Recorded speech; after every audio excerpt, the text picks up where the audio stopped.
The poor boy was only a child when the Sheks and their leaders personally showed up to their doorstep to kill his parents.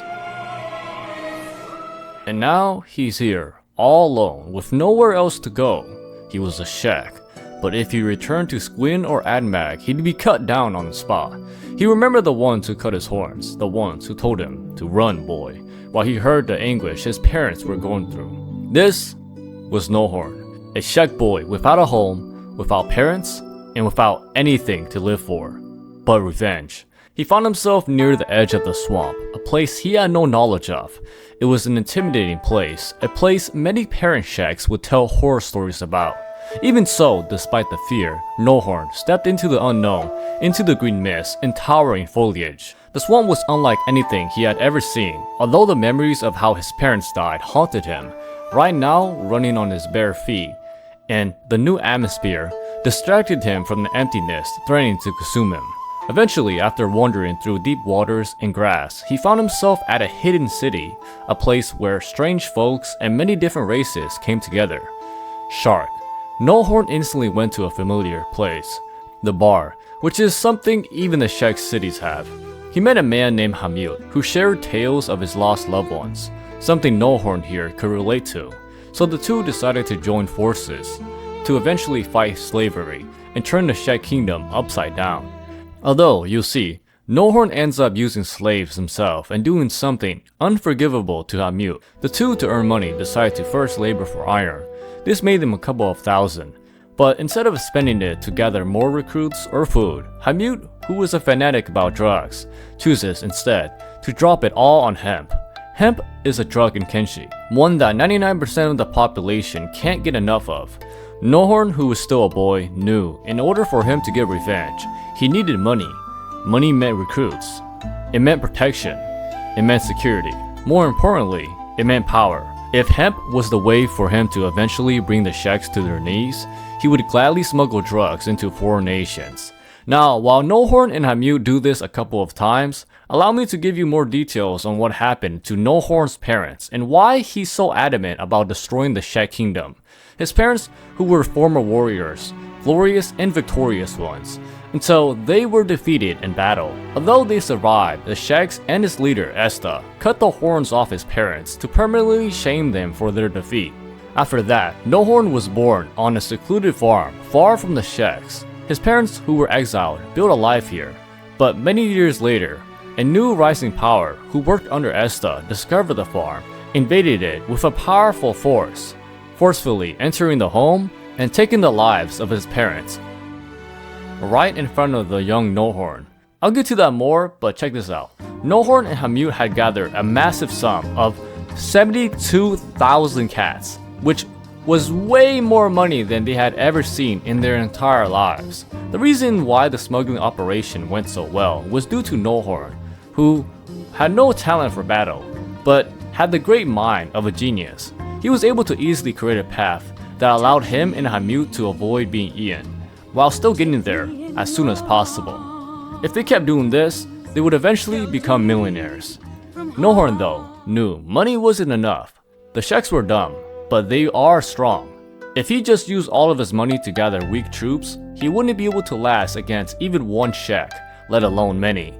Now, as for the illegal smuggling, things might have gone out of hand. Nohorn began delving into even more illegal substances, like cocaine. Smuggling wasn't no easy job, so when he managed to get to Flat Lagoon alive, they paid him a premium for the haul, getting him to 250,000 cats, which was nuts.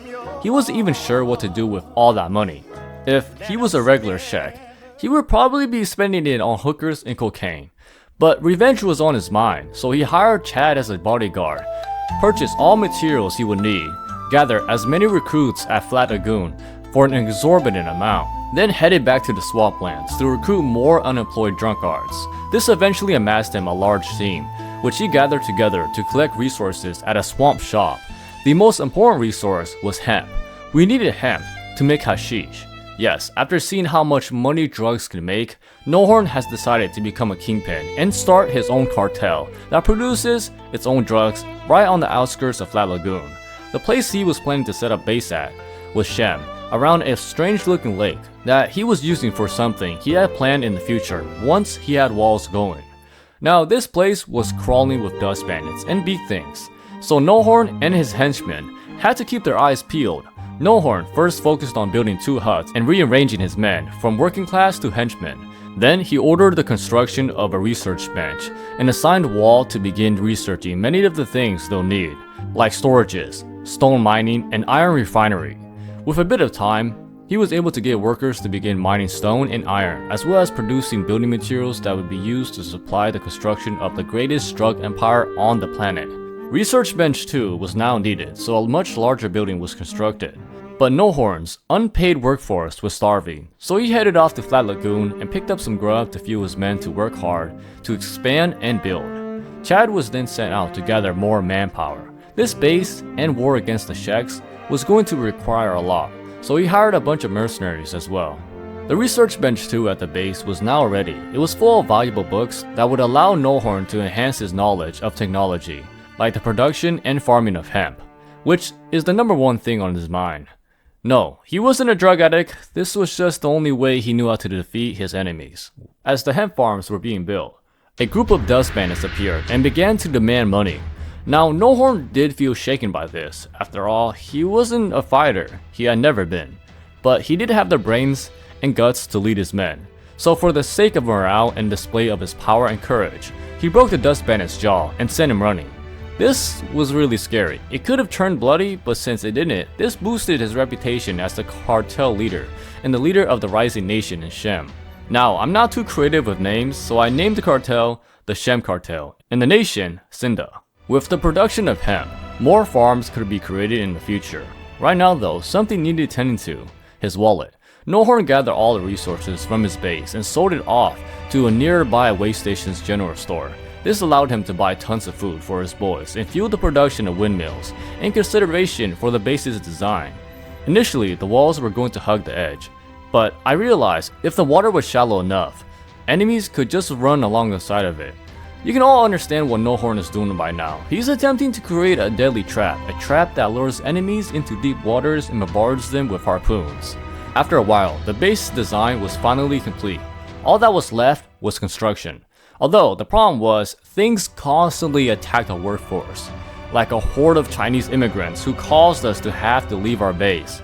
We had to hire who we could at the way station, since the immigrants now occupied our base. Although when we came back, we found that they had left and taken all of our food with them. That's fine, I guess. We couldn't really afford to delay construction any longer, so I manually controlled some members and finished the rest. It was getting dangerous out here in Shem. So Nohorn began the construction of hashish production. There was no time to delay, so he bought some copper alloy plates from the way station, since I wasn't really sure how to make them, and finished building the hashish farm. He needed workers, but right now, if he began producing hemp, it would cost him the rapid expansion of his hemp farms. So instead, he focused on the turrets. All that was left was for his henchmen to mount them. Now, something weird did happen in the middle of the night.